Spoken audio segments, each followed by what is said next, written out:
नमस्कार मित्रांनो, जय गजानन.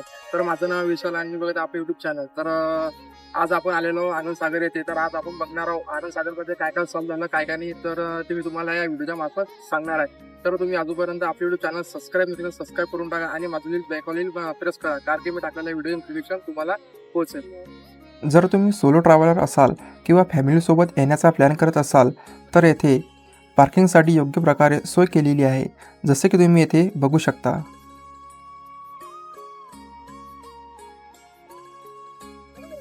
तर तुम्ही बघू शकता जिथून प्रवेशद्वार आहे तिथून तुम्ही आत जाऊ शकता.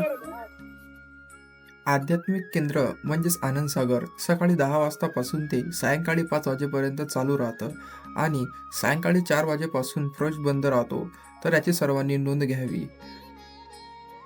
तर काही अशा प्रकारचा इथून मार्ग आहे आतमध्ये जाण्याचा, ते बघू शकता. प्रवेशद्वारमधून एंट्री केल्यावर आपल्याला असा लुक बघायला मिळतो, म्हणजेच की आनंद सागरचं कन्स्ट्रक्शन अजून चालूच आहे, म्हणजेच की नवीन काहीतरी करण्याचा ट्राय चालू आहे. अजून आपल्याला आत गेल्यावरती कन्स्ट्रक्शनची कामे बघायला मिळते, ते तुम्हाला पुढे कळेलच. तोपर्यंत तुम्ही व्हिडिओ शेवटपर्यंत बघत राहा आणि चॅनलवरती सुद्धा नवीन असाल तर आताच चॅनलला सबस्क्राईब करून टाका. तर इथं पाणी पिण्यासाठी इथं योग्य प्रकारे सोय केलेली आहे. तर इथून आपण आध्यात्मिक केंद्रामध्ये जाऊ शकतो, तुम्ही बघू शकता. अशा प्रकारची सोय इथे सर्व काही केलेली आहे. तर इथून आपण आता आत जाणार आहोत. अशा प्रकारचा काही व्ह्यू तुम्हाला इथून बघायला मिळणार. जर तुम्ही कपल असाल आणि आनंद सागरमध्ये येण्याचा विचार करत असाल तर छोट्या छोट्या डॉनपासून जपून राहा, जसं की तुम्ही येथे बघू शकता. तर सर्वात आधी आपल्याला संत दर्शन मंडप बघायला मिळतो. तर चला आज जाऊन बघूया. तर अशा प्रकारचा काही लुक आपल्याला बघायला मिळतो. तर अशा प्रकारची विविध संतांच्या मूर्त्या आपल्याला दिसतात. तर महाराष्ट्रातीलच नव्हे तर भारतातील सर्व संतांच्या मूर्त्या येथे बघायला मिळतात, जसं की तुम्ही बघतच आहात. आणि थोडं पुढे गेल्यावरती तुम्हाला असा भला मोठा प्रवेशद्वार बघायला मिळतो. तर हाच आहे तो सर्वात जुना प्रवेशद्वार. येथूनच आपल्याला एंट्री पास मिळायचे आहे. तर आता अशा प्रकारची कामे येथे चालू आहे. मला तरी वाटतं अजून भरपूर कामे राहिलेली आहे. तुम्हाला तर माहितीच आहे, शेगावचं नाव ऐकल्यावर सर्वात आधी आपल्या डोळ्यांसमोर येतं ते म्हणजे श्री संत गजानन महाराज. त्याचबरोबर आठवतं तेथील स्वच्छता. स्वच्छतेच्या बाबतीत महाराष्ट्रातूनच नव्हे तर भारतातून एक नंबर आहे, ते म्हणजे शेगावमधील श्री संत गजानन महाराजांचं मंदिर. महाराजांच्या मूर्तीजवळ उभं राहून खूप दूरवरून येणारे भक्त फोटोज आणि व्हिडिओज काढतात आणि ते सुवर्ण क्षण जपतात.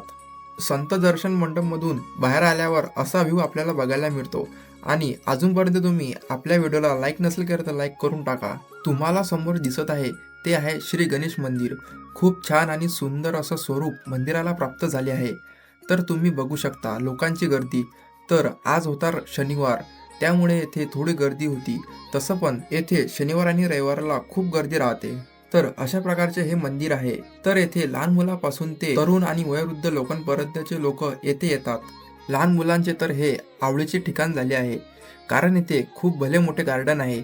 त्यांना खेळायला सुद्धा मोकळे आहे, कारण आनंद सागर हे खूप मोठ्या एकरामध्ये व्यापले गेले आहे. तर अशा प्रकारची ही गणेशजींची मूर्ती आहे. तुम्ही सुद्धा येथून दर्शन करू शकता. आनंद सागरमध्ये खूप दूरपर्यंत असलेल्या गावातील लोक येथे सेवा करण्यासाठी येतात. त्यांना वेतन सुद्धा नसून ते येथे सेवा पार पाडत असतात. तर ही आहे शेगाव येथील युनिक गोष्ट. आणि सर्व सेवेकरांच्या मुखावरती असा वेगळाच तेज आपल्याला पाहायला मिळतो. ते बोलतात ना, ना चिंता रहे ना भय, बोलो गजानन महाराज की जय, नमो गजानना.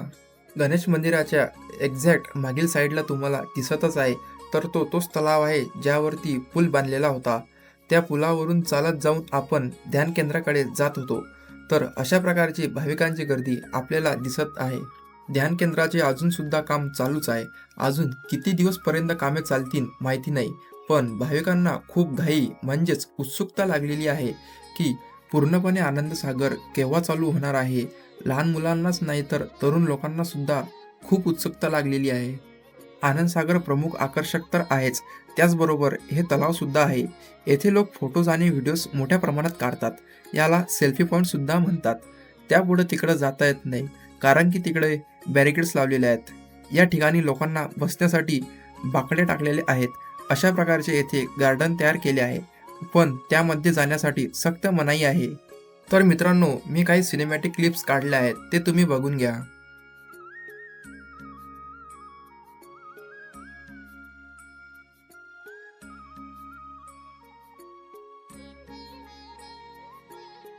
मित्रांनो, आता आपण जात आहोत शिवमंदिराकडे. शिवमंदिराकडे जात असताना आपल्याला परत संत दर्शन मंडप दिसतो. तर तुम्ही बघू शकता, परत येथे फळी लावलेली आहे. त्यामध्ये आनंद सागर विषयीची माहिती दिलेली आहे. तर अशा प्रकारचा काही रस्ता शिवमंदिराकडे जाण्यासाठी दिसतो. रस्त्यामध्ये आपल्याला खूप सुंदर आणि अट्रॅक्टिव्ह होणारी अशी महादेवांची मूर्ती आपल्याला दिसते. पण आतमध्ये जाण्यासाठी सक्त मनाई आहे. महादेवाची मूर्ती खूप सुंदरपणे घडवलेली आहे. महादेवाच्या मूर्तीच्या बाजूला रेल्वेचा रूट पाहायला मिळतो. रेल्वे रूटचे काम चालू आहे असे मला वाटते. ते बघून आधीची आठवण आली, कारण आधी खूप लोक यायचे आणि रेल्वेने आनंद सागरमध्ये राऊंड मारायचे आणि खूप आनंद घ्यायचे. तुम्हाला काय वाटतं, आनंद सागर पूर्णपणे कधी चालू होणार ते तुम्ही कमेंटमध्ये सांगू शकता. श्रींचे सेवेकरी वेतन घेत नाहीत. ते निस्वार्थ भावनेने आणि श्रद्धेने महाराज आपली सेवा करून घेत आहेत असे मानतात. मंदिर परिसरातील स्वच्छता, भक्तनिवास, महाप्रसाद वितरण, पार्किंग, स्वयंपाकगृह या कामांमध्ये ते कार्यरत असतात. सेवेकरी हे अत्यंत शिस्तप्रिय असून मंदिरातील शांतता आणि स्वच्छता राखण्यासाठी ते जबाबदार असतात. शिवमंदिर हे परिसराच्या मध्यभागी आहे, जिथे शांततेचा अनुभव मिळतो. मंदिराच्या दोन्ही बाजूला हिरवीगार बाग आहे. आनंद सागर हे गजानन महाराजांच्या भक्तांसाठी एक मोठे आकर्षण आहे आणि निवासाची उत्तम सोय शेगाव संस्थानात उपलब्ध आहे. शिव मंदिराच्या समोर पिण्याचे पाणी आहे. तेथे सेवेकरी निस्वार्थपणे सेवा करीत असतात. मंदिर परिसरात स्वच्छता राखणे, यात्रेकरूंना मदत करणे, रांगांचे व्यवस्थापन आणि प्रशासकीय कामांमध्ये मदत करणे सेवेकरी म्हणून रुजू होण्यासाठी भक्तांची मोठी प्रतीक्षा यादी असते. त्यामुळे काही वर्षे प्रतीक्षा करावी लागू शकते.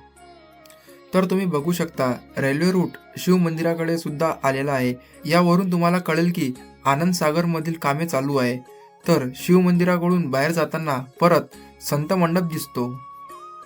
बाहेर जाताना परत आपल्याला महादेवाच्या मूर्तीचे दर्शन होते.